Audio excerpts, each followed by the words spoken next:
El derecho privado precisamente es tendiente a regular las relaciones existentes entre particulares. Dentro de esta parte, dentro de esta gran rama del derecho, que es el derecho privado, nosotros vamos a ubicar a nuestra materia de estudio, que es el derecho civil, ¿sí? Por tanto, entendemos que el derecho civil va a ser ese conjunto de normas jurídicas tendientes precisamente a regular las relaciones o vínculos jurídicos que existen entre particulares. Aquí no hay una cuestión de supra ni de subordinación, es entre particulares, ¿sí?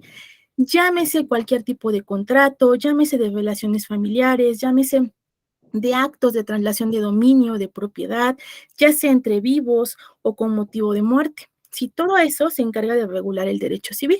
Y en esa parte lo vamos a ubicar en lo que es el derecho privado, ¿sí? Entre particulares. Esa fue la clasificación básica que en un principio pues adoptan precisamente los romanos, ¿sí? Esa es la clasificación básica. Posteriormente, con el transcurso de los años, surge una tercera gran rama del derecho, que es el derecho social, ¿sí?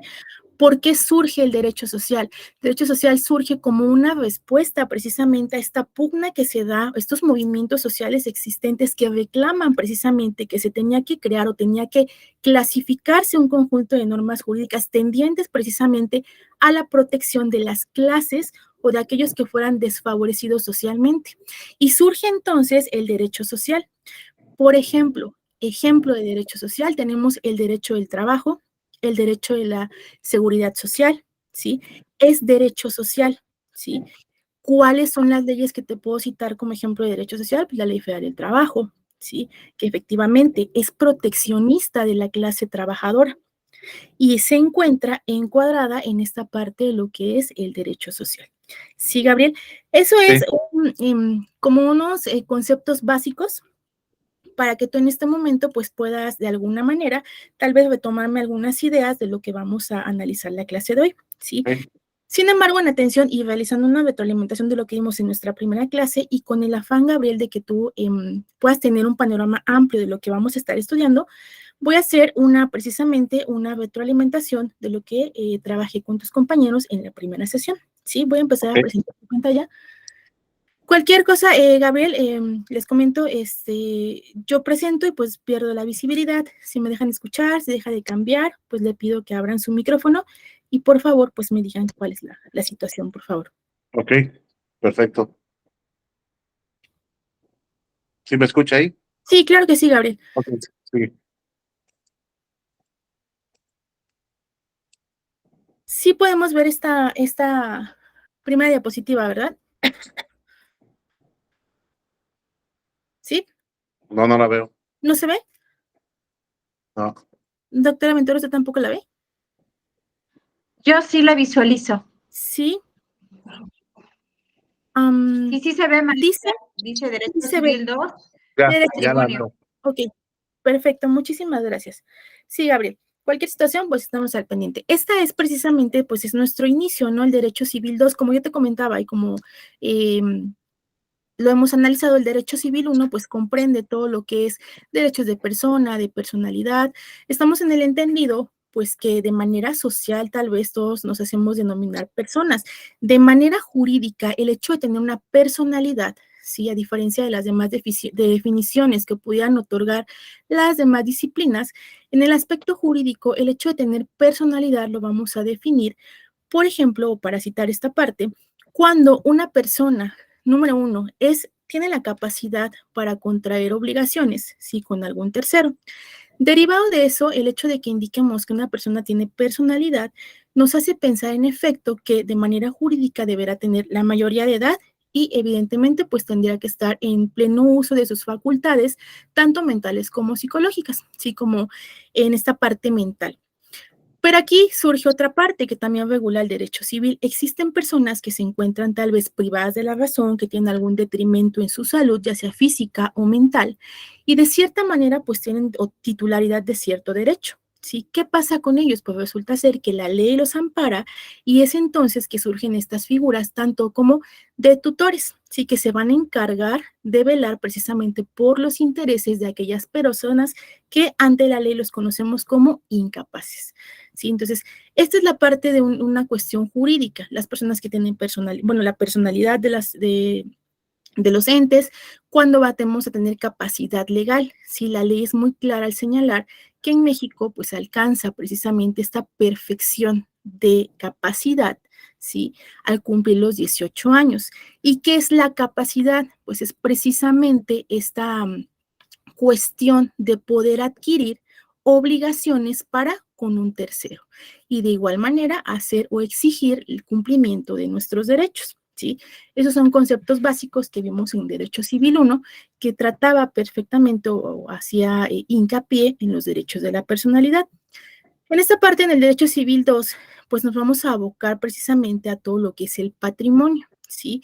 A los derechos reales, a lo que es la propiedad, el usufructo, ¿sí? Cómo están clasificados los derechos, cómo se ejercitan, dónde están contemplados en el Código Civil, ¿sí? Y empezamos precisamente con el patrimonio. Y te comento, Gabriel, que pues la evaluación final de la materia corresponde o consiste precisamente pues en la entrega de los trabajos que cada clase pues se van programando. ¿Sí? Eso va a ser lo único, no vamos a realizar algún tipo de evaluación, es únicamente consistente en la entrega de un portafolio de evidencias de los trabajos que se van realizando cada clase, ¿sí? Entonces, nuestro primer tema, pues, es precisamente el patrimonio, ¿sí? El patrimonio es prácticamente ese atributo de la personalidad. ¿Por qué un atributo de la personalidad? Porque, pues, precisamente las personas deben tener un patrimonio o debieran tener un patrimonio, ¿sí? ¿Qué es un patrimonio? Pues va a ser un conjunto de bienes, pero no solamente son los haberes, ¿sí? También consiste en los derechos y las obligaciones, es decir, activos, pasivos y derechos, ¿sí? De manera regular, este patrimonio pues debería tener una apreciación pecuniaria, es decir, que estuviera su concepto apreciable en una cantidad de dinero, ¿sí? Y el patrimonio en términos jurídicos no está en encuentro o no se va a realizar una división, ¿sí? El patrimonio es una universalidad en términos jurídicos, ¿sí? Como te lo decía, el patrimonio, como se los comentaba, son bienes que son los derechos reales. Ahorita vamos a ver cuáles son la clasificación de los derechos personales, las obligaciones reales, las obligaciones personales y las cargas. Es decir, en una conclusión pudiéramos entender que el patrimonio va a ser ese conjunto de bienes, ¿sí? Pero aparte también los derechos y aparte también las obligaciones, ¿sí? Entonces el patrimonio se encuentra conformado en cuestiones jurídicas de tres aspectos: bienes, derechos y obligaciones. ¿Qué son las obligaciones? Todos aquellos pasivos, como le pudiéramos llamar, aquellas obligaciones que están pendientes por cumplir o aquello que tenemos que dar, entregar o dejar de hacer, ¿sí? Y en términos jurídicos, a esa agrupación la vamos a conocer como un patrimonio, ¿sí? El patrimonio pues surge como una necesidad, es un concepto que surge con la necesidad de explicar, ¿sí? O de dar a entender o considerar o configurar cierta responsabilidad patrimonial que tiene alguna persona que en determinado momento se le considera un deudor. ¿Por qué un deudor? Porque tiene que cumplir una obligación, si vamos a equiparar ese concepto, ¿sí? Eso es lo que es un deudor. Existen diferentes teorías que van precisamente a tratar de explicar qué es el patrimonio. En primer momento tenemos la teoría subjetiva, ¿sí? Que nos dice que el patrimonio va a ser la emanación de esta personalidad jurídica y por tanto va a comprender todos los bienes de un individuo, ya sea los bienes presentes y los bienes futuros, ¿sí? Eso va a completar o va a complementar lo que es un patrimonio. En un siguiente momento tenemos lo que es una teoría finalista. Esta teoría, también conocida como objetivista, ¿sí? Viene a contraponerse a lo que es una teoría subjetiva, ¿sí? Esta teoría tiene como premisa que es cierto que existen patrimonios que van a pertenecer a alguien, ¿sí? Pero también considera que existen patrimonios que pertenecen a algo. ¿Cómo vamos a entender esto? Que hay patrimonios que sí, en efecto, pertenecen a una persona, pero hay otros que se les va a considerar porque pertenecen a algo, es decir, el fin para el cual están destinados. De ahí el nombre de teoría finalista, considera el fin último de los bienes, es decir, todos los bienes están destinados a cumplir o a ser destinados a un determinado fin. La teoría realista, sí, en esta teoría realista ya viene a considerar un aspecto tal vez un poco más integral respecto a lo que es el patrimonio. Y nos dice que va a ser todo ese conjunto de relaciones jurídicas que tiene una persona y que estas relaciones jurídicas son precisamente evaluables en dinero, es decir, tienen un valor pecuniario, ¿sí? No considera únicamente los derechos, también considera precisamente las deudas, ¿sí? Las deudas, lo que son los pasivos. Entonces, se habla aquí de lo que es un activo, un pasivo y las relaciones jurídicas, ¿sí? Esto es lo que considera la teoría realista. La teoría moderna respecto a lo que es el patrimonio señala que este patrimonio o el patrimonio va precisamente a estar determinado por las relaciones que tiene una persona con el complejo de bienes que tiene, ¿sí? Eso es lo que considera la teoría moderna, ¿sí? Y por último, pudiéramos citar o pudiéramos mencionar que el patrimonio se va a conformar por bienes, derechos y deudas, ¿sí? Que están destinados a un titular determinado.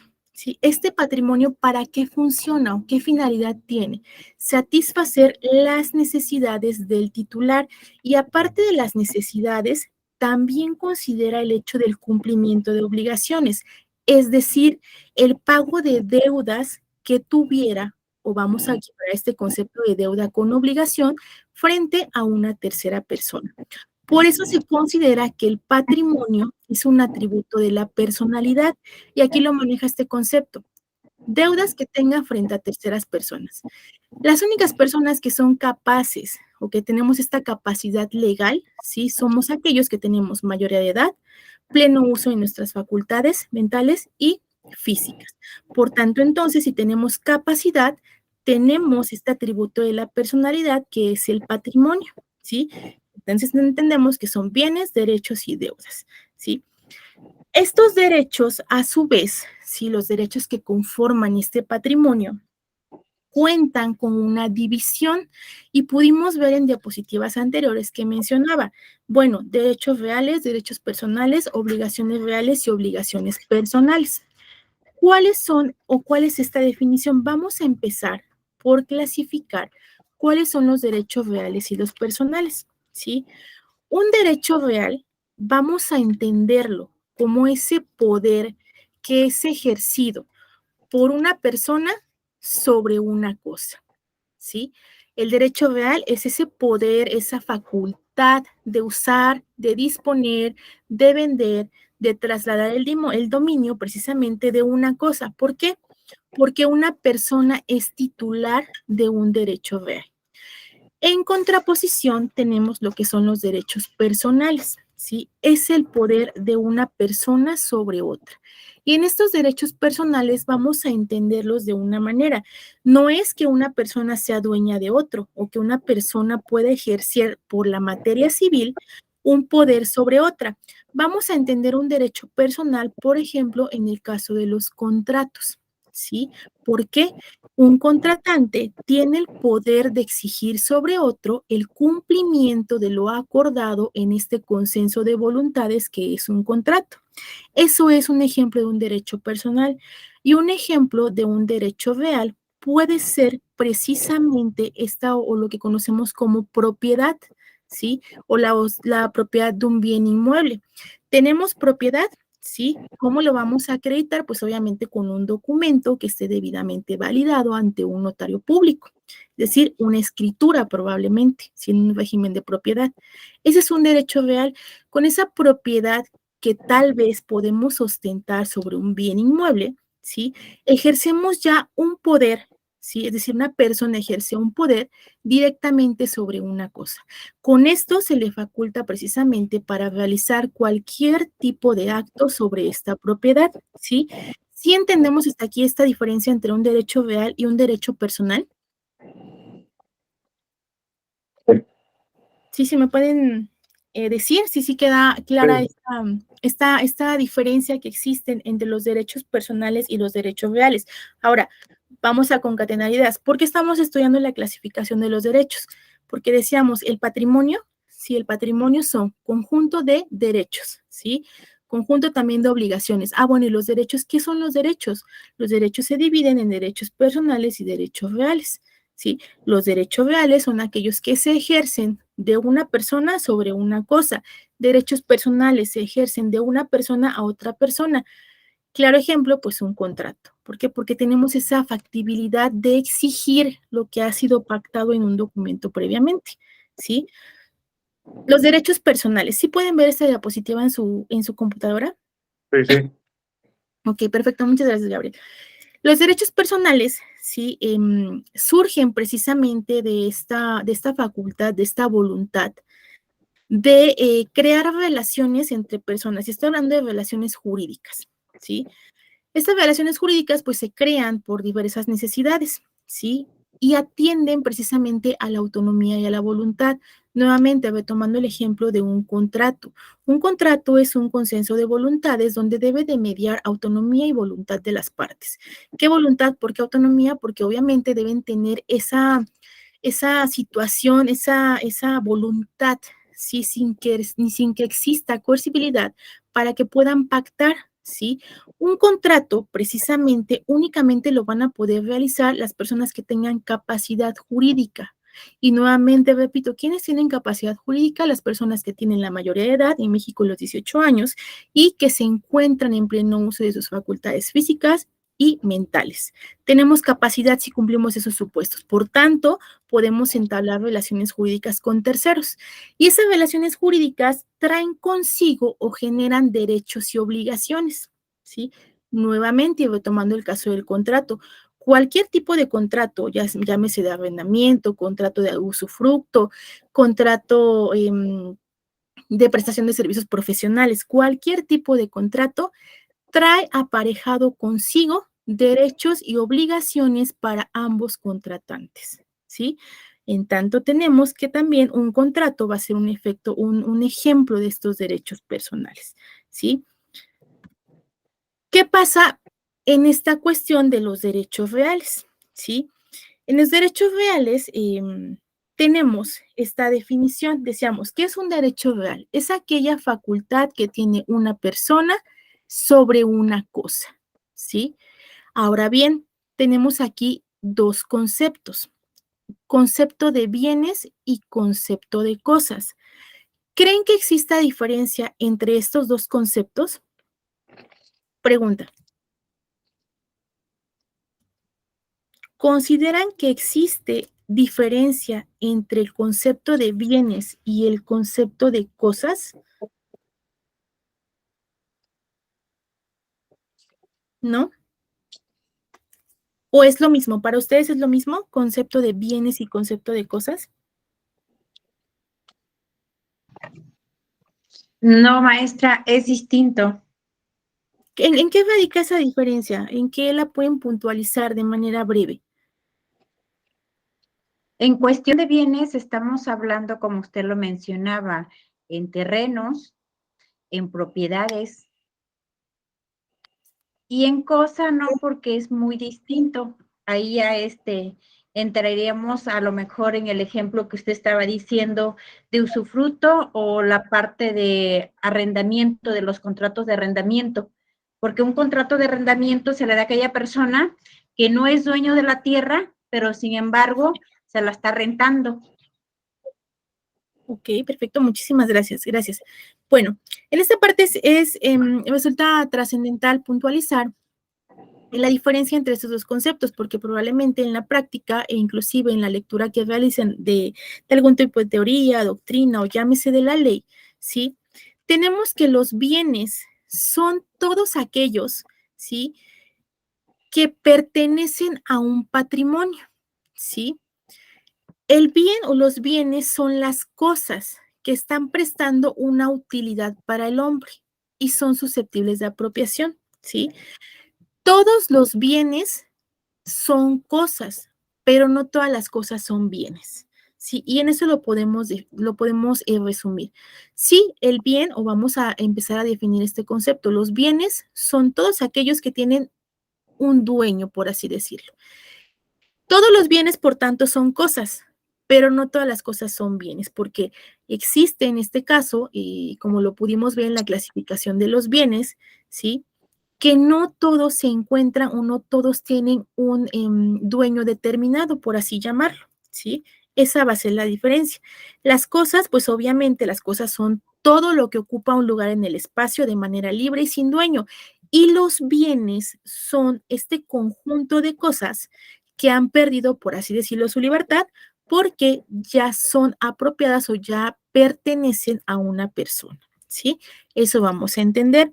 Ahora, en un siguiente tema que ya hemos analizado, y a manera de entender estos conceptos que hemos definido dentro del patrimonio, ya vimos, número 1, derechos. ¿Sí? ¿Qué son los derechos? Pues son todos aquellos que se encuentran divididos en derechos personales y derechos reales. Derechos reales son las relaciones que se tienen, ¿sí? Para ejercer de una persona a una cosa. Derechos personales son aquellos o ese poder que se ejerce de una persona derivado de un vínculo jurídico que se ha creado. Siguiente elemento del patrimonio, las obligaciones. Y en esta gran clasificación de las obligaciones encontramos las obligaciones propter rem, ¿sí? ¿Qué son estas obligaciones propter rem? Se encuentran precisamente definidas, o para esto vamos a empezar a definir una obligación. Y entendemos en términos generales que una obligación pues va a ser todo aquello que tenemos que cumplir, que tenemos que subsanar y que esta obligación la vamos a tener frente a un tercero. Hay elementos que se deben conjugar en una obligación. Número 1, la capacidad que debe tener la parte que se obliga.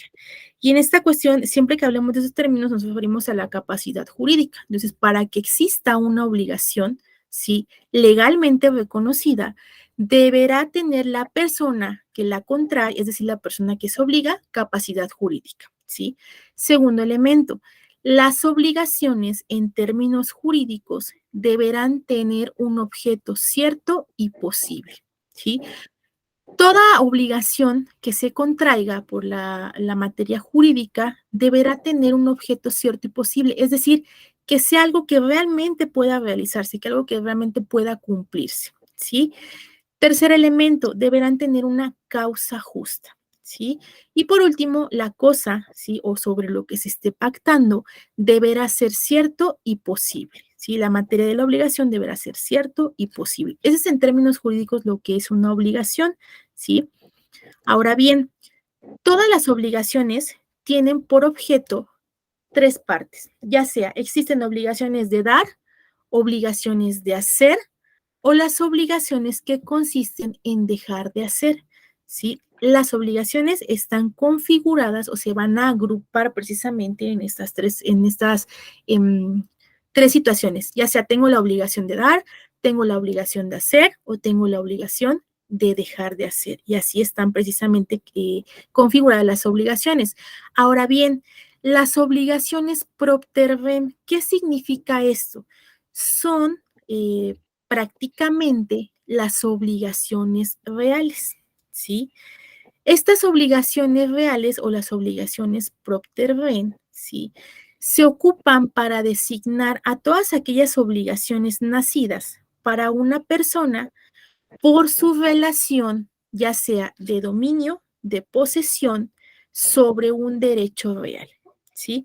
Estas son las obligaciones propter rem, es decir, vamos a recordar, ya vimos que son los derechos reales, ¿no? Decíamos, un derecho real son las facultades o el poder que se ejerce de una persona a un bien.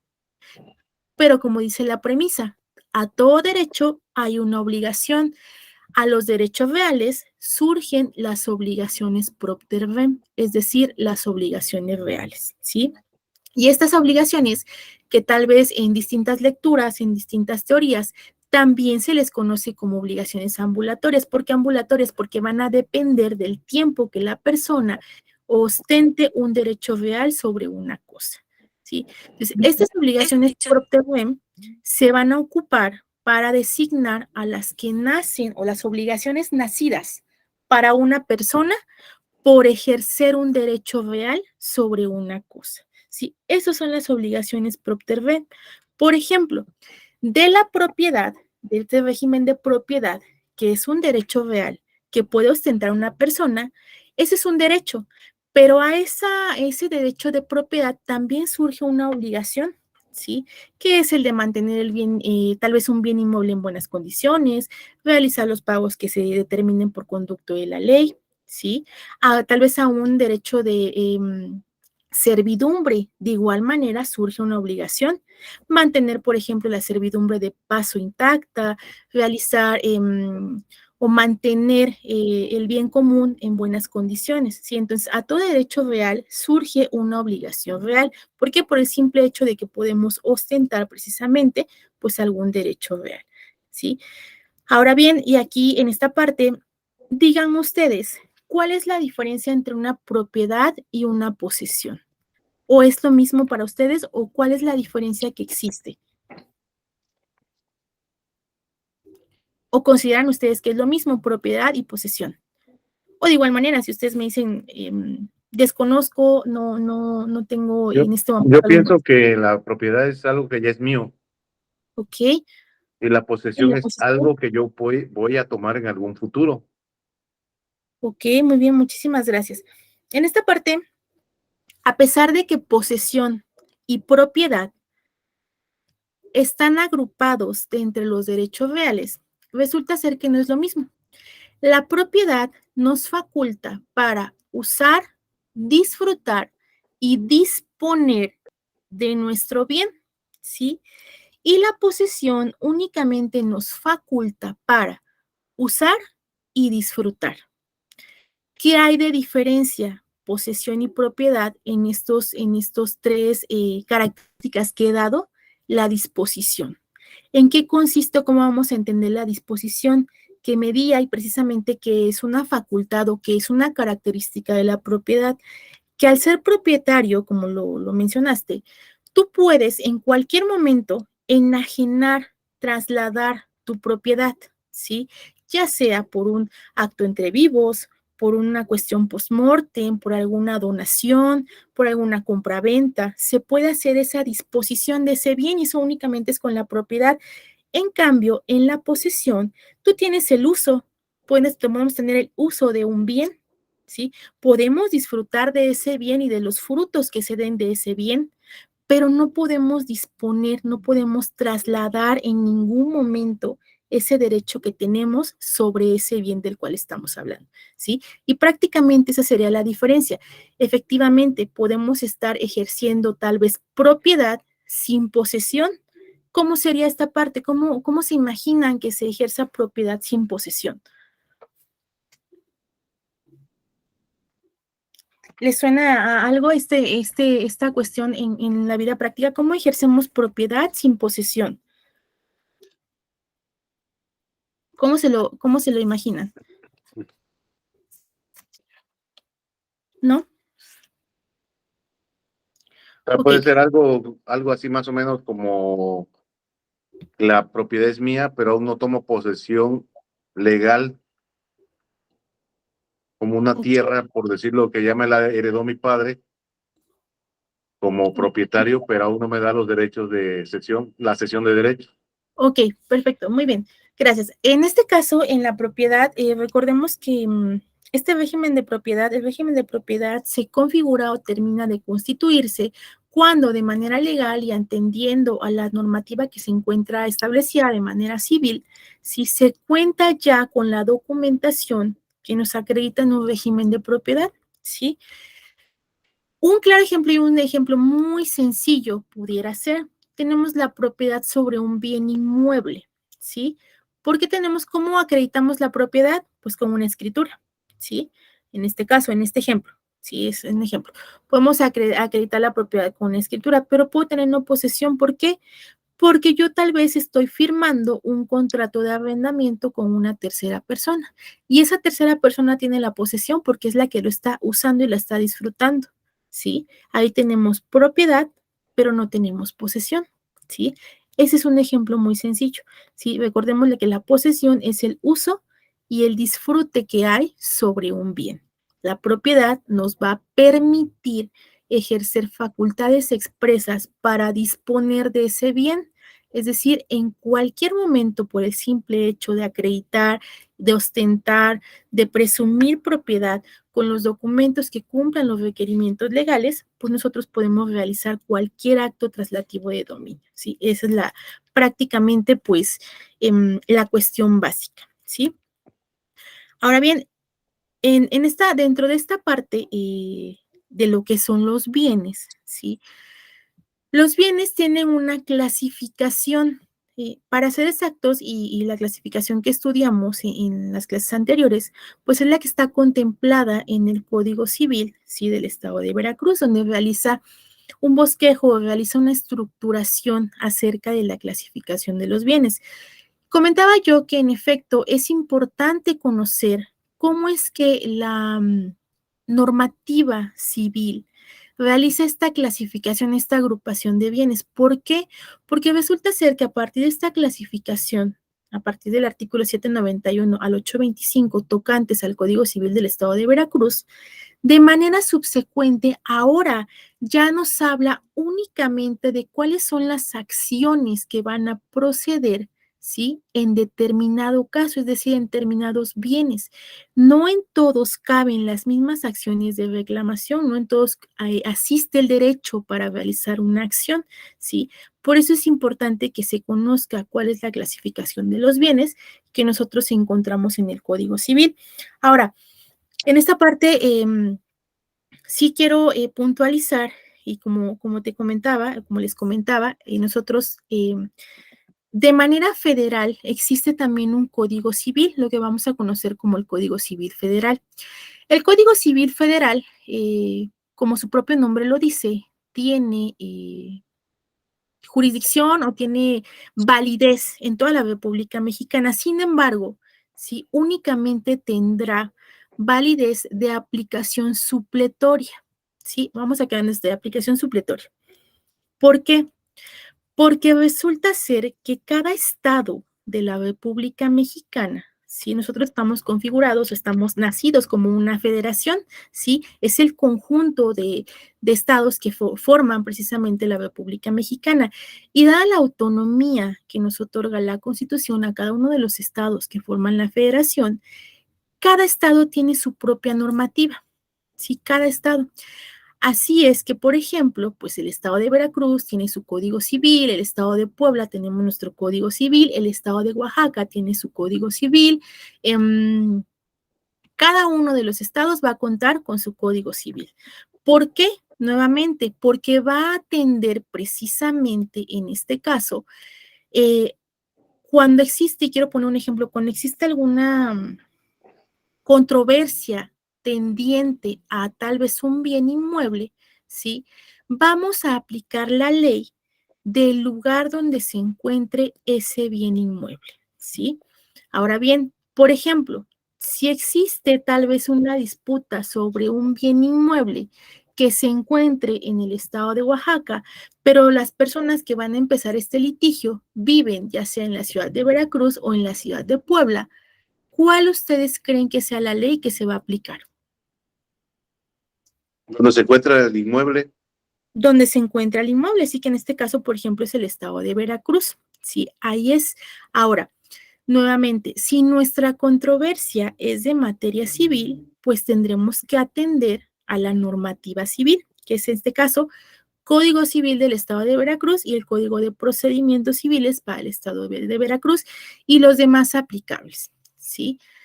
Punto muy importante y que es importante que también ustedes empiecen a conocer, existe una ley, un cuerpo normativo que se llama ley orgánica.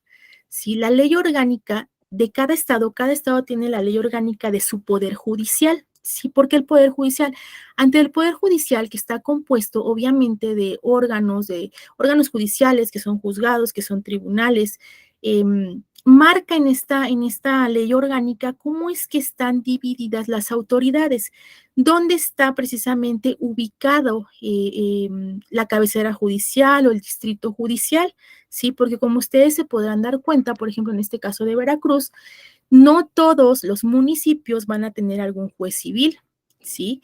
¿Dónde van a saber dónde están ubicados o cómo es que está dividida esta jurisdicción de Veracruz? Pues en una ley orgánica del Poder Judicial, ¿sí? La voy a buscar y se las voy a mandar para que de igual manera tengan conocimiento de esto.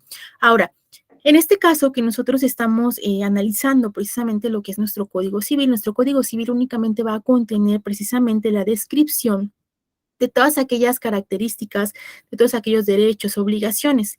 Si nosotros queremos saber o de alguna manera conformar cómo es o qué partes van a componer, ya sea una demanda de jurisdicción voluntaria o cuando ya se plantea una litis, cuál es el procedimiento, si es un procedimiento ordinario, si es un procedimiento abreviado, si vamos o ya existe la oralidad en ciertos procedimientos, vamos a recurrir a lo que se llama Código de Procedimientos Civiles, en materia civil, sí, específicamente.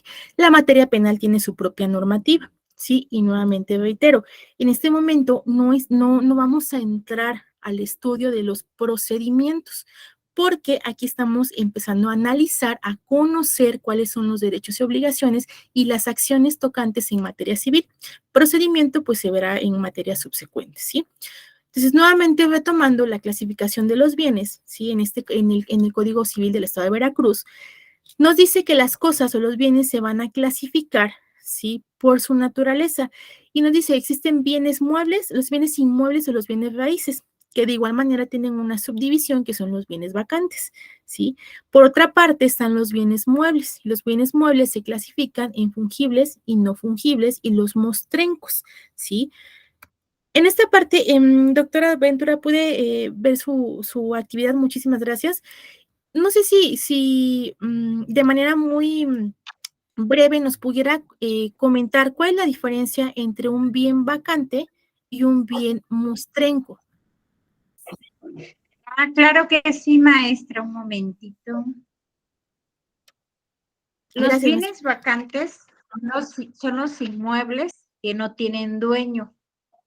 Sí. Y que realmente no está reconocido. Bueno, esto también es avalado en el artículo 821, en donde nos habla de los bienes vacantes, se venderán públicamente en subastas, o aquellos ejemplos que normalmente a veces aparecen en los periódicos, en las revistas o ahorita en las redes sociales, ¿verdad? Que hemos visto subastas, entonces forman parte de un bien vacante. Y también nos dice que su precio se adjudica al erario del Estado. Esto vinculado a las deducciones de una cuarta parte que corresponde al denunciante o al denunciantes, dependiendo si es una persona o son dos o más o tres personas. Y los bienes montrescos son aquellos bienes muebles abandonados o que son perdidos cuyo dueño se ignore. El caso claro que podemos en este momento poner de ejemplo son, como ya lo decía por ahí hace ratito el compañero, son algunos terrenos que han pasado muchos años y que los dueños han fallecido y que no han dejado hijos y que se quedan a la deriva. Entonces, normalmente no son reconocidos porque no hay un dueño, nadie lo reclama. Ok, perfecto, muy bien, doctora Ventura, muchísimas gracias. Efectivamente, sí, tenemos dentro de nuestra clasificación los bienes vacantes y los mostrencos. Pese a que ambos carecen de tener una titularidad, es decir, un propietario, lo que conocemos como un dueño, la principal diferencia es que los vacantes se trata de bienes inmuebles. ¿Cuáles son los bienes inmuebles? Aquellos que no pueden cambiar de lugar, que no se pueden mover. Y los bienes muebles son aquellos que por su propia naturaleza, por su propia fuerza o una fuerza exterior, podemos cambiar de lugar. Sí, esa es la diferencia. Entonces, unos son vacantes y otros son mostrencos. Ambos carecen precisamente de una titularidad sobre este bien. ¿Sí? También la siguiente clasificación, atendiendo a la relación que tienen los bienes con la persona a la que pertenecen, clasifica los bienes en dos, Sí, esto lo van a poder ustedes encontrar en el Código Civil. Los bienes de dominio del poder público, sí, que son todos aquellos bienes que son bienes de uso común, bienes destinados a un servicio público y los bienes particulares. Y aparte tenemos también la propiedad de particulares, ¿sí? Son como están divididos. Ahora bien, continuando y atendiendo a esta clasificación de los bienes, ¿sí? Vamos a hablar de la propiedad. ¿Qué es la propiedad? ¿Sí? La propiedad, y esto quédenselo grabado porque no está puntualizado, me parece que no está puntualizado en las diapositivas. La propiedad es un derecho real. ¿Alguien me puede decir por qué consideramos a la propiedad un derecho real? Previo a las definiciones que ya dimos, ¿por qué la propiedad es un derecho real? Díganme ustedes. ¿No? Porque está basado, ¿sí? ¿Ya me escucha? Sí, claro que sí, doctora. Ajá, la propiedad es un derecho real porque está basado en un documento, ese documento que está en registro de la propiedad, como por ejemplo la escritura, o un documento, si estamos hablando de tierras, que se encuentra en el RAN agrario, que puede ser un título de propiedad o un certificado de propiedad. Es un derecho real porque está establecido a través de un código y está en una instancia gubernamental resguardado. Ok, muy bien, muchísimas gracias. Perfecto, perfecta definición. Y ahí nada más cabe agregar, ¿sí? Que se ostenta esta propiedad precisamente porque, como usted lo dijo, existe un título, ¿sí?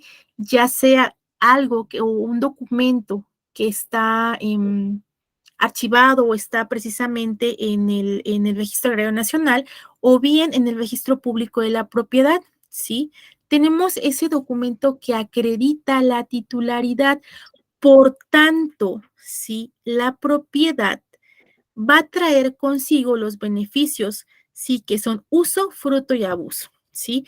Lo que en su momento los romanos definieron como el jus utendi, jus frendi y el jus abutendi, ¿sí? Uso, fruto y abuso, es decir, el uso, la facultad que tenemos como propietarios para servirnos de una cosa. El fruto es esa facultad, ese derecho que tenemos a recoger los frutos derivados de ese bien. Y el abuso, ¿sí? ¿Qué es el abuso?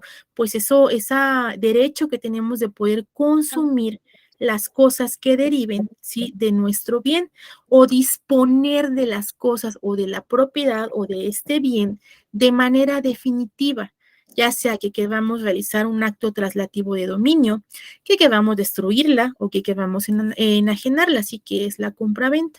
Entonces, eso es o es la cuestión de la propiedad, ¿sí? Ahora bien, analizábamos unos conceptos doctrinarios acerca de la propiedad, ¿sí? Que es acerca de Virginia Villegas y Domínguez Martínez. ¿Cómo vamos a conceptualizar esta parte? ¿Sí? Es el derecho de gozar y disponer de una cosa. Eso es la propiedad, el derecho que tenemos de gozar, de disponer una cosa, sin otra limitación más que las que están establecidas en las leyes. ¿Dónde están establecidas? En nuestro Código Civil, ¿sí? El que tiene esta propiedad y efectivamente en el artículo 867 del Código Civil para el Estado de Veracruz, señala que el que tiene la propiedad de una cosa puede gozar y disponer de ella, ¿sí? Pero este uso o este aprovechamiento solamente va a ser lícito en cuanto se haga o se realice de acuerdo a los intereses de la sociedad, ¿sí? Es decir, que no perjudique los intereses de la sociedad. Hay diferentes modos de adquirir la propiedad, ¿sí?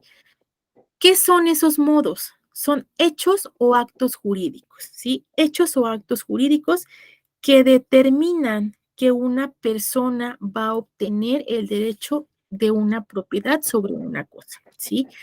Este hecho o acto jurídico que se realice va precisamente a configurar o va a perfeccionar la titularidad sobre un bien, ¿sí? Hay diferentes tipos, ¿sí? La originaria, la derivativa, a título universal, a título personal, a título oneroso, a título gratuito y por un acto entre vivos o por causa de muerte, ¿sí? ¿Qué es la adquisición originaria? La adquisición originaria, sí, precisamente va a ser cuando el derecho de propiedad se obtiene de una persona sin relación jurídica alguna con el titular anterior, ¿sí? Ya sea porque la cosa o el bien, si en este caso la cosa porque no tiene dueño, carece de dueño, ¿sí? ¿Qué pasa en ese caso? Cuando existe, por ejemplo, algún bien inmueble que carece de titular, que carece de dueño, se tendrá que promover un juicio que se llama juicio de adjudicación, ¿sí? Este juicio de adjudicación es de materia civil, por tanto, que tendrá que guiarse o tendrá que fundamentarse en todo aquello que esté precisamente tocante en nuestro Código Civil y Código de Procedimientos Civiles, ¿sí? Y este es un ejemplo de adquisición originaria. Existe tal vez un bien, como lo planteaban en un ejemplo la doctora Ventura, un bien inmueble, un terreno que tiene años y años y años y tal vez los dueños, los titulares, fallecieron, no tienen ningún otro familiar y ese bien se encuentra sin un dueño, sin un titular. ¿Qué sucede en ese caso? Se puede o asiste esta acción que se llama precisamente o que se puede promover ante un juzgado. Y por otra parte, o lo que es la ocupación, ¿sí? Y hay otra parte que se contrapone al hecho de que cuando un bien no tenga propietario, ¿sí? Cuando aún existe un titular de un bien, ¿sí? Pero se quiere una tercera persona adjudicar, ocupar u ostentar la propiedad, ¿sí? Y se promueve un juicio de usucapión, ¿sí? A eso se le conoce como prescripción adquisitiva y estoy segura que ustedes han escuchado precisamente este concepto de usucapión, ¿sí?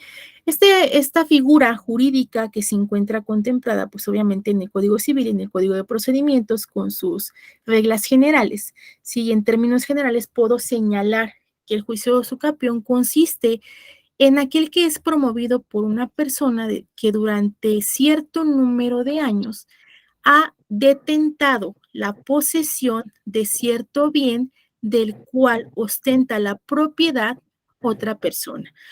Hay precisamente posesión de buena fe o posesión de mala fe, ¿sí?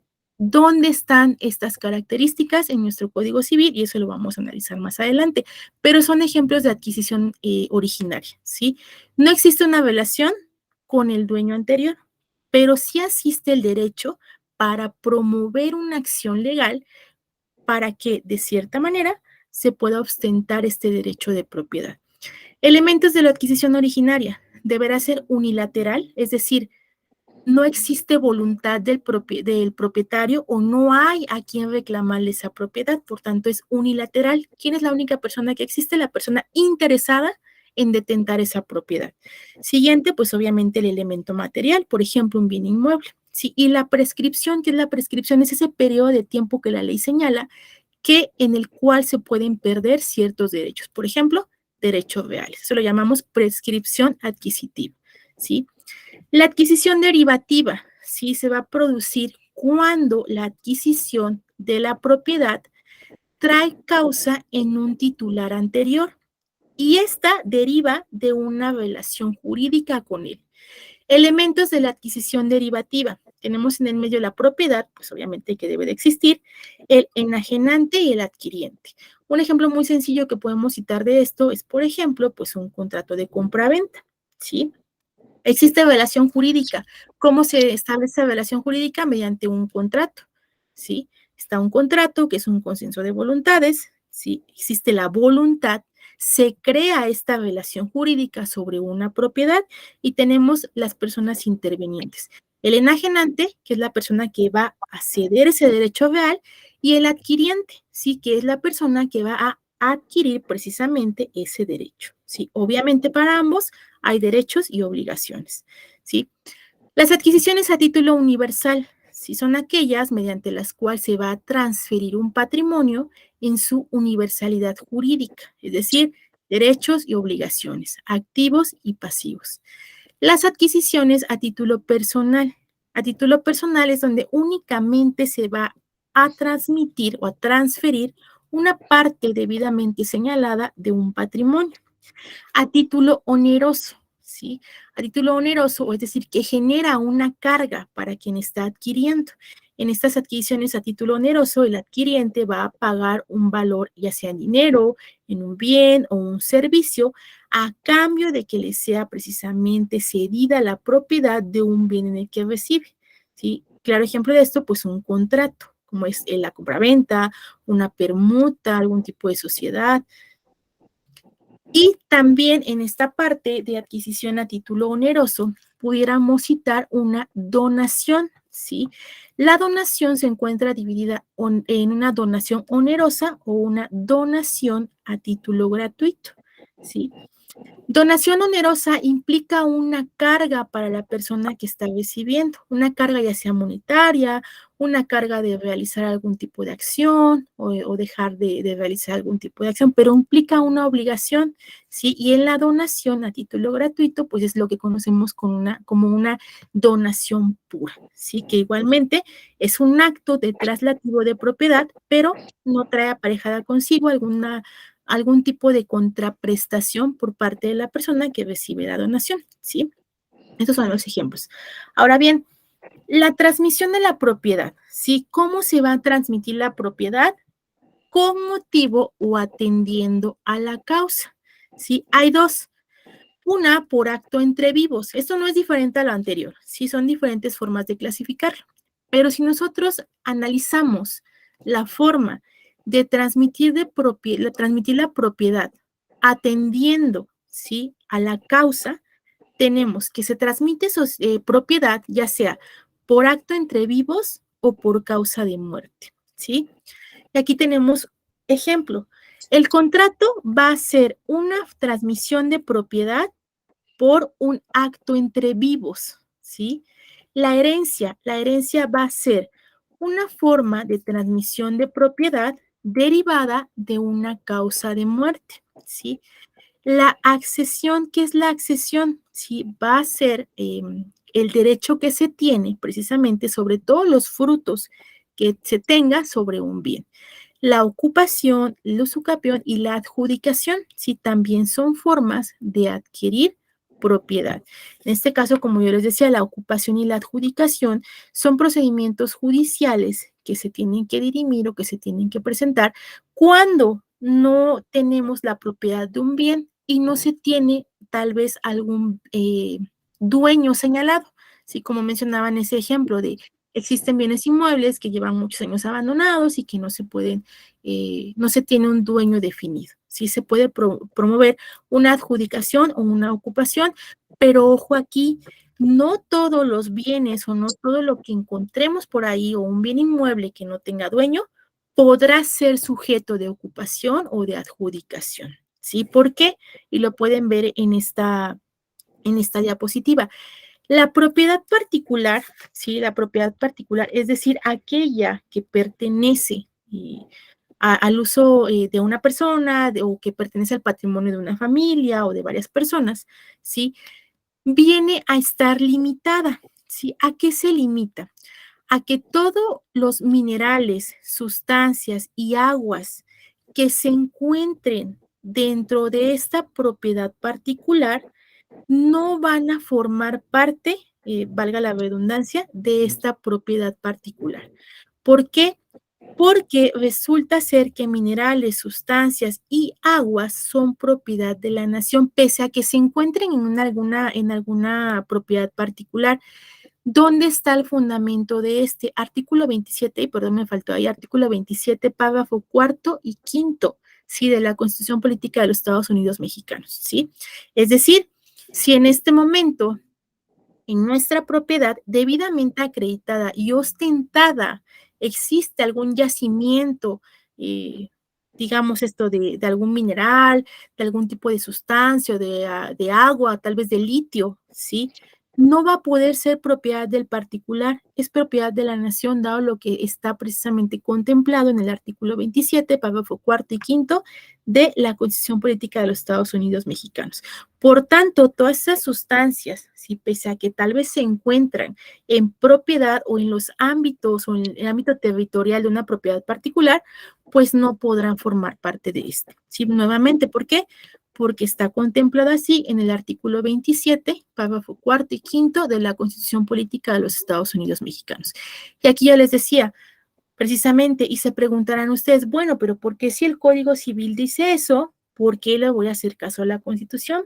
La Constitución, pues, es la normativa de mayor, es nuestra ley suprema, ¿sí? Como se los he mencionado de manera reiterativa.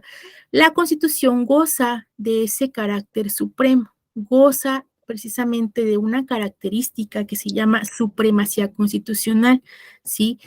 Que viene precisamente a definir que todas las demás leyes, tratados, normas, reglamentos, decretos, jamás podrán estar ni podrán contravenir a lo que esté plasmado en la Constitución. Entonces tenemos que todas las normativas, cualquier tipo de ley, de decreto, cualquier tipo de cuestión jurídica, cualquier normativa, tendrá que acatarse o encuadrarse y nunca superar a lo que está plasmado en la Constitución, ¿sí?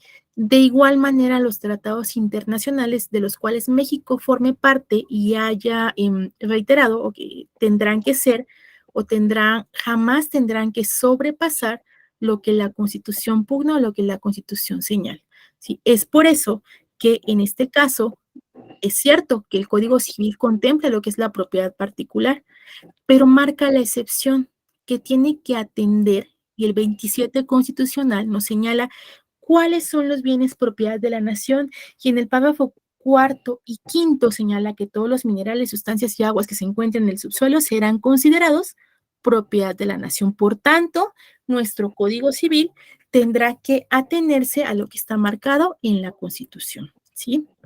Existe otra parte en nuestro Código Civil que es la apropiación de los animales, ¿sí? ¿Cuándo es que se podrá uno o cómo, cuáles son los beneficios o cómo se podrá realizar la apropiación de los animales, de la caza, de la pesca?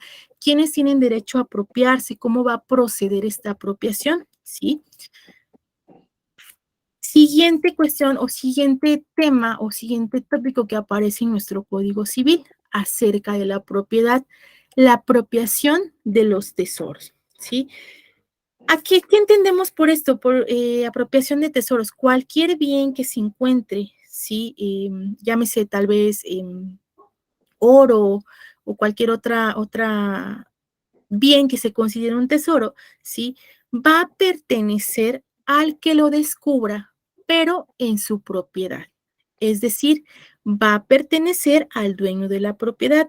Esta apropiación de tesoros se encuentra catalogada o se encuentra descrita en los artículos 910 a 920 del Código Civil para el Estado de Veracruz. Y ojo, aquí no se limita únicamente a decir que los tesoros van a pertenecer al dueño de la propiedad.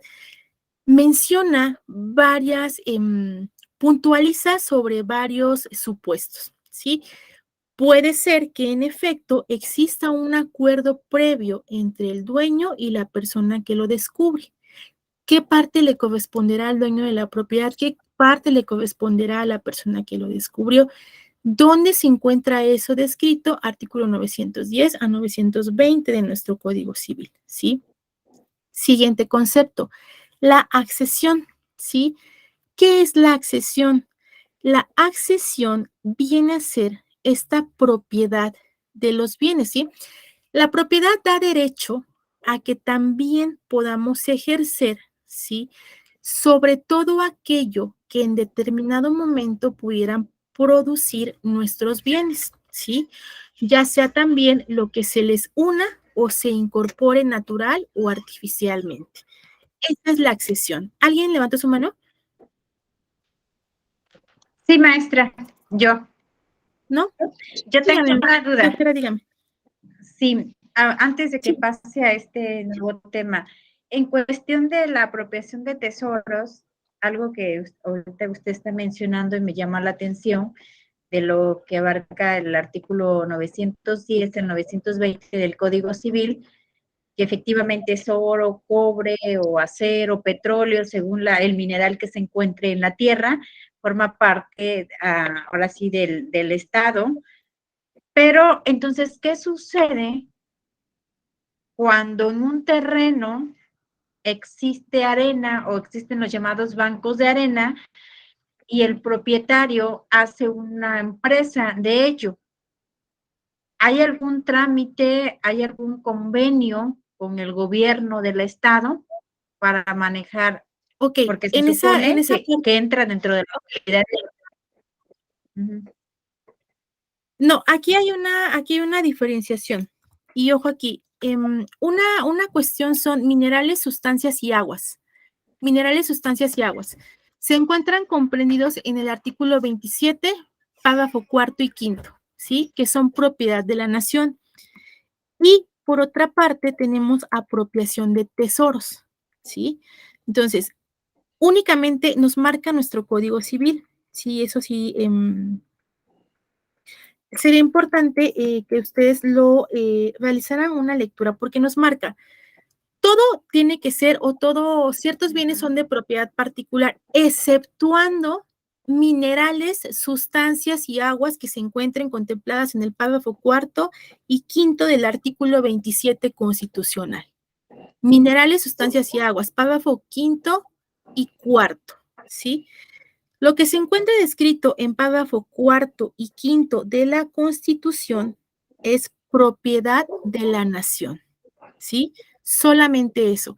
Y el artículo 27 constitucional, donde se habla acerca precisamente de los límites marítimos y los límites aéreos de la nación, señala precisamente cuáles van a ser, ¿sí? En este caso, el mar territorial, el mar patrimonial, qué distancias comprenden, cuáles son las profundidades que comprenden. En la cuestión del espacio aéreo, ahí sí la Constitución no señala un límite de pies, ¿sí? Se atiende a lo que está pactado en la Convención de Chicago, que es sobre límites aeronáuticos, ¿sí? Pero en este caso, el Código Civil, y atendiendo a lo que dice, señala, bueno, este conjunto todo puede ser de propiedad particular, pero exceptuando, y por eso tenemos aquí este signo, que no va a ser propiedad de particular, pese a que yo ostente esta propiedad particular, tenga mi escritura de mi casa, y si en determinado momento existe algún tipo de yacimiento de un mineral, sustancia o agua, o cualquier otro material o sustancia que se encuentren contemplados en el artículo 27, párrafo cuarto y quinto, tendrá que atenderse a lo que está señalado precisamente en la Constitución y nos señala que es en efecto, pues precisamente propiedad de la nación. Ahora aquí hay otra cuestión importante, recordemos la figura de la expropiación. Si la expropiación está contemplada de igual manera en nuestro Código Civil, ¿sí? La expropiación es precisamente, tiene una causa, la utilidad pública. ¿Qué es la expropiación? ¿Sí? El hecho de el Estado priva de su propiedad a un particular, pero va a mediar la indemnización, ¿sí? Va a mediar esta parte y se tendrá que justificar la causa de utilidad pública. Fundamento de esta figura de expropiación que se encuentra comprendida en el Código Civil. De igual manera, la expropiación la vamos a encontrar en el 27 constitucional. De todas maneras, tiene que mediar precisamente la utilidad pública.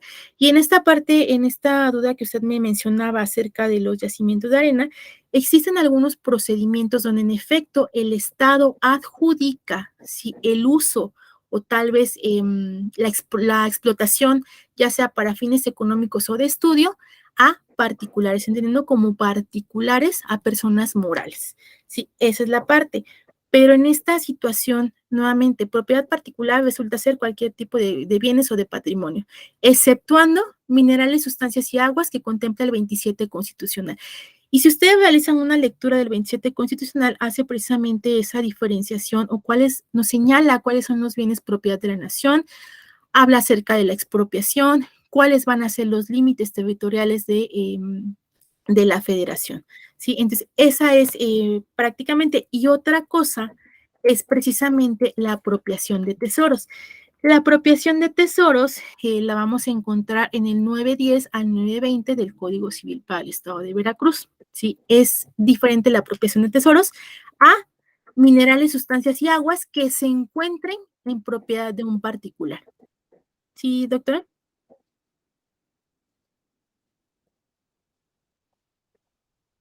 ¿Sí está todavía por ahí? Sí, gracias, maestra. Sí, Sí. gracias. Ok. De todas maneras, yo les pediría, dada el tiempo que tenemos para clase, sí les recomendaría, y como se los digo siempre a mis alumnos, que realicen de manera autónoma, que realicen la lectura precisamente de ciertas normativas que están puntualizadas aquí, ¿sí? Aquí únicamente les estoy dando la guía, ciertos puntos, pero sí es importante que realicen una lectura detallada acerca de las diferentes normativas que estamos citando, ¿sí? Ahora bien, la accesión, ¿sí? ¿Qué es la accesión? ¿Sí? Dado que la propiedad de los bienes nos da derecho a todo lo que se produce o se les incorpora natural o artificialmente, eso es la accesión, ¿sí? Si nosotros tenemos la propiedad de algún bien, tenemos derecho a todos los frutos que brinda, a las mejoras o a las adiciones o a las incorporaciones que existan de manera natural o artificialmente, es decir, aquellas que se realicen por la mano de obra humana, ¿sí? La accesión está contemplada en nuestro Código Civil en tres partes. La accesión a frutos naturales, la accesión a frutos industriales y la accesión a frutos civiles. ¿Qué vamos a hacer en este momento? Les pediría que por favor tengan a la mano su Código Civil y realicen la lectura del artículo 964 a 973, puntualizando en qué son frutos naturales, qué son frutos industriales y qué son frutos civiles, ¿sí? Eso lo van a encontrar en el artículo 964 a 973 de nuestro Código Civil, ¿sí? Doctora, sí tiene a la mano su código, ¿verdad? Sí, Ok, sí. nada más, Gabriel, ¿estás en el grupo de WhatsApp ya? Apenas me agregaron hoy. Ok, te voy a enviar al grupo, voy a volver a enviar el código para que lo abras. Si no te mandas ahorita lo proyecto.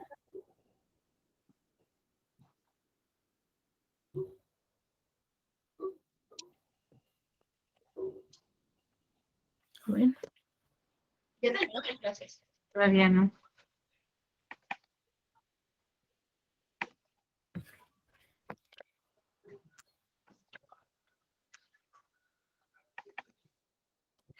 No puedo mandarlo, pero dame un segundo, por favor.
Gabriel, ¿te puedo molestar con tu correo electrónico si me lo puedes anotar en el chat, por favor? Ok.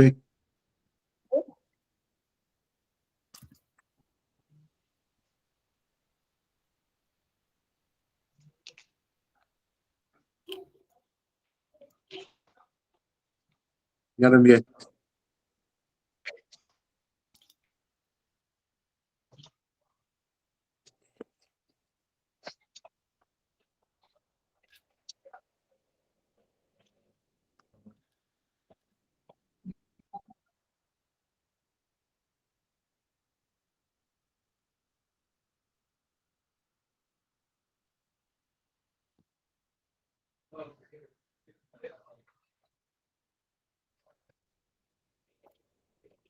Listo.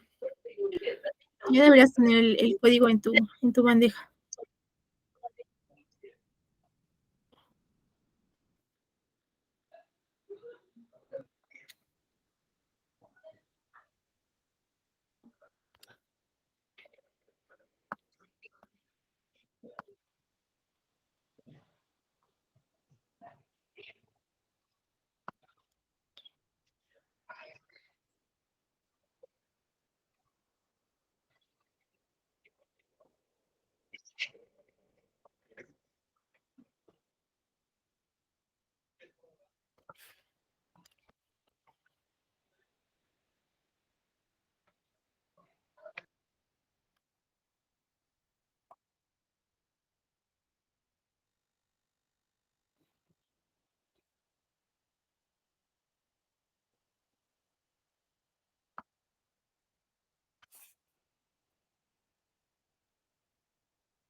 No, lo estoy descargando. Sí, sí, no te preocupes.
No quiere, se me trabó el Ok, internet. no te preocupes, Gabriel. De todas maneras, sí me escuchan todos, ¿verdad? Fernando, doctora Ventura y Gabriel.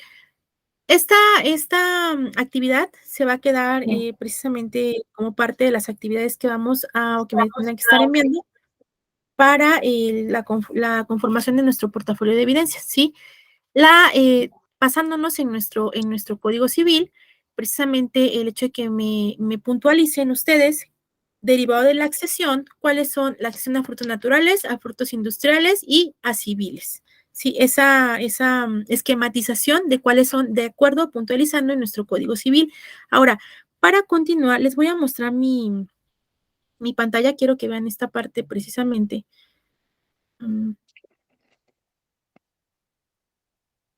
¿Sí pueden ver ahí mi pantalla? Dice artículo 27.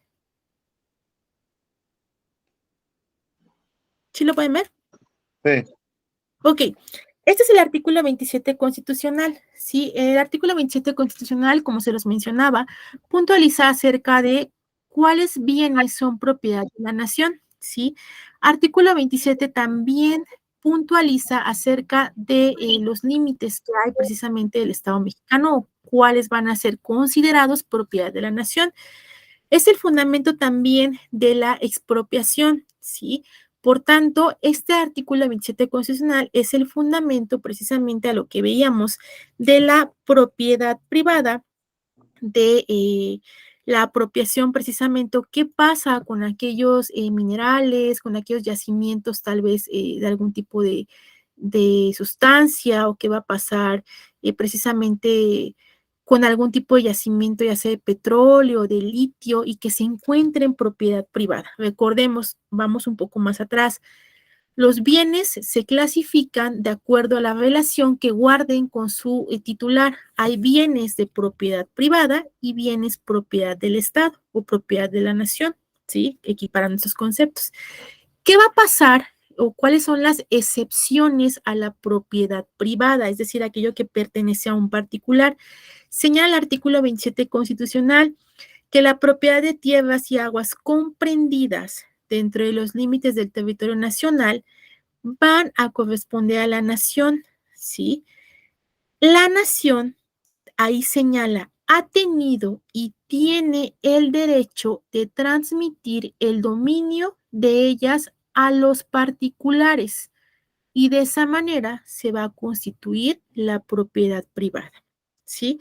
Entonces, creo que esto puede tal vez ampliar el panorama acerca de la propiedad, ¿sí? La propiedad de la nación, y cómo se va a poder configurar a una propiedad privada. La nación, ¿sí? Es decir, quienes detenten el poder o la representación, van a poder precisamente mediante los procedimientos que se contemplan constituir propiedad privada. Siguiente, y señala, las expropiaciones solo se podrán hacer por causa de utilidad pública y tendrá que mediar una indemnización, ¿sí?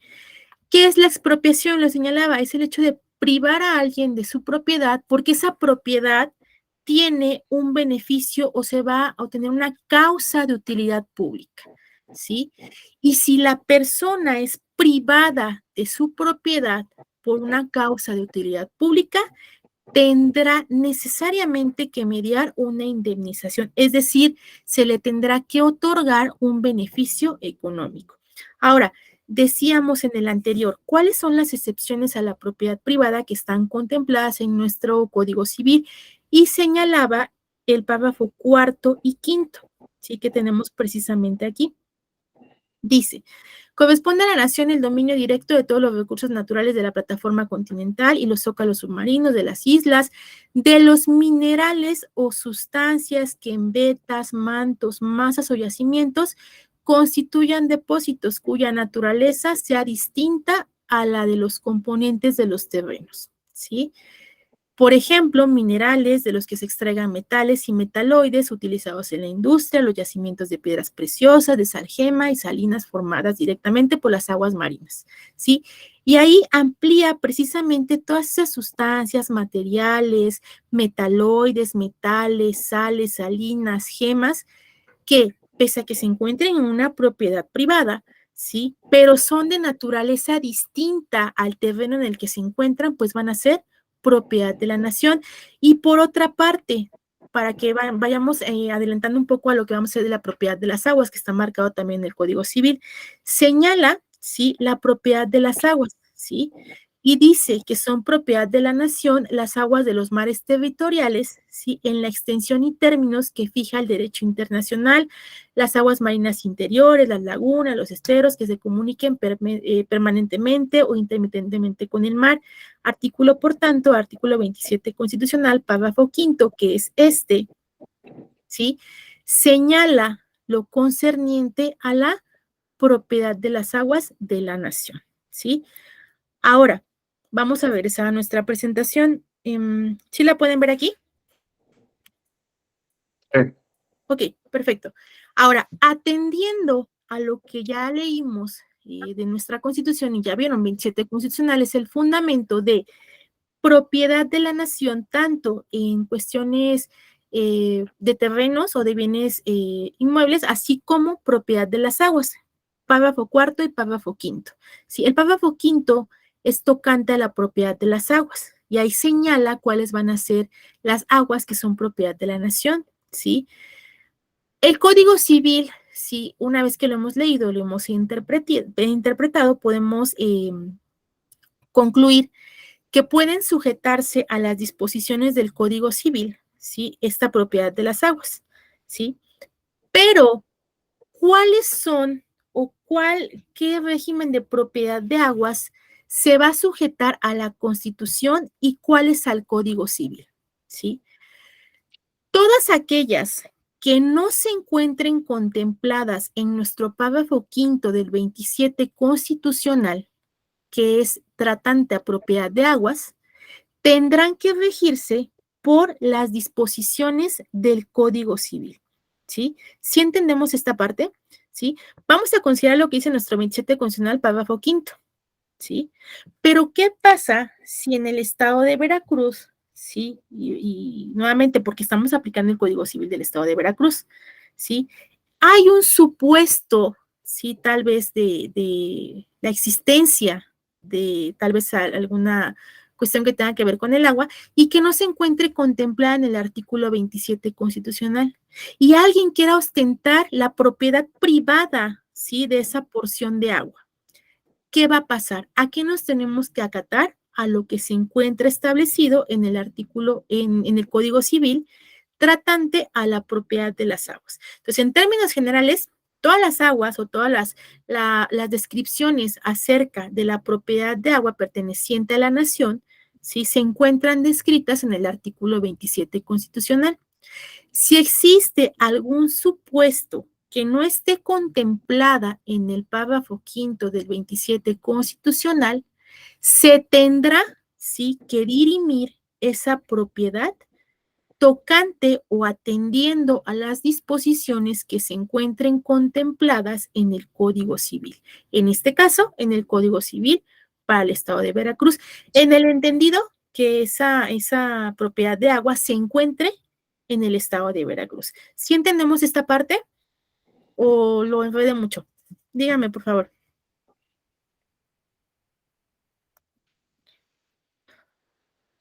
¿No? Sí, está entendible, maestra. Bueno, yo sí. No sé, mis compañeros. Ok, perfecto. Muchísimas gracias. Gracias, gracias, gracias. ¿Sí? Hasta aquí, ¿alguna duda acerca de la propiedad y lo que se encuentra contemplado tanto en la Constitución Política como en nuestro Código Civil? Ahorita sí. ¿Mané? Sí, entendido. Todo bien, ok, perfecto. Nuevamente, regresando. Constitución Política de los Estados Unidos Mexicanos es la ley suprema. ¿Por qué ley suprema? Porque contempla forma de gobierno, forma de organización y forma de administración de la nación. Por tanto, la Constitución es la ley suprema. Goza, sí, goza de supremacía, lo conocemos como el principio de supremacía constitucional. Tiene el primer escalón en esto que conocemos como pirámide de Kelsen, ¿sí? Atendiendo a que todas las normas jurídicas tendrán que acatarse y nunca sobrepasar lo que señala la Constitución. ¿Sí? Hasta ahí. Siguiente, tenemos normas federales o leyes federales, leyes estatales y leyes municipales. En este caso, en nuestro caso, en nuestro Código Civil para el Estado de Veracruz, lo estamos analizando o estamos basando nuestro estudio en él, dado o en el entendido de que hay cierta controversia, cierto bien, cierto asunto contencioso, cierto asunto de jurisdicción voluntaria, tenga que dirimirse en el estado de Veracruz. Pero recordemos, cada estado tiene sus propias leyes, ¿sí? Vamos a atender al ámbito de jurisdicción, ya sea de el domicilio de la persona cuando se trate de personas o de cuestiones particulares o de derechos particulares, o atendiendo a la ubicación de cierto bien cuando se trate de la exigencia de derechos reales. Cuando se trate de la exigencia de derechos personales, vamos a atender a el domicilio de las personas, ¿sí? Y por último, también tenemos un Código Civil Federal. ¿Y por qué les menciono esto? Porque probablemente tal vez ustedes han escuchado, ya sea en las noticias o han visto en la televisión o en los periódicos que de manera continua se habla tal vez de un Código Civil Federal. En efecto, existe un Código Civil Federal. Pero este Código Civil Federal únicamente lo vamos a aplicar de manera supletoria cuando en determinada circunstancia, en determinado litigio, en determinada controversia, nuestro Código Civil del Estado tenga una laguna. ¿Qué es una laguna? Supuestos que no se encuentran contemplados en la ley. Y cuando existan estas lagunas de aplicación de la ley, en efecto, entrará nuestro Código Civil Federal aplicable de manera supletoria. ¿Por qué de manera supletoria? Porque suple a nuestro código estatal que cuenta con esa laguna de ley. ¿Sí? Entonces, no es que no tenga validez el Código Civil Federal, sin embargo, atendiendo precisamente a este principio de autonomía jurídica con la cual gozan los estados de organización judicial, es que se cuenta con una normativa. Si cada estado tiene su propia división de autoridades judiciales. Sí, por eso les comentaba la importancia del conocimiento de la ley orgánica, que la ley orgánica es la que puntualiza cuáles son las autoridades, cuáles son sus atribuciones y dónde se encuentran establecidas. ¿Sí? ¿Hasta aquí alguna duda que tengan referente a lo que estudiamos el día de hoy? No, claro que no. Ok, perfecto. En nuestra siguiente clase estaremos analizando precisamente otra parte de los derechos reales, que es el régimen de copropiedad. ¿Sí? Entonces, se queda únicamente la actividad referente precisamente a la accesión, ¿sí? La que les mandé por el chat, ya sea que lo quieran hacer en libreta, me manden evidencia o en computadora, PDF, como ustedes gusten. ¿Sí? Cualquier duda, pues queda al pendiente, cualquier comentario que ustedes me quieran realizar, ahí tienen mi número de teléfono y pues les agradezco mucho la puntualidad y la atención. Cualquier cosa queda al pendiente. Gracias. Que tengan una excelente noche. Muchísimas gracias. Hasta luego. Hasta luego. Gracias, maestra. Adiós, compañeros. Gracias. Hasta luego. Hasta luego.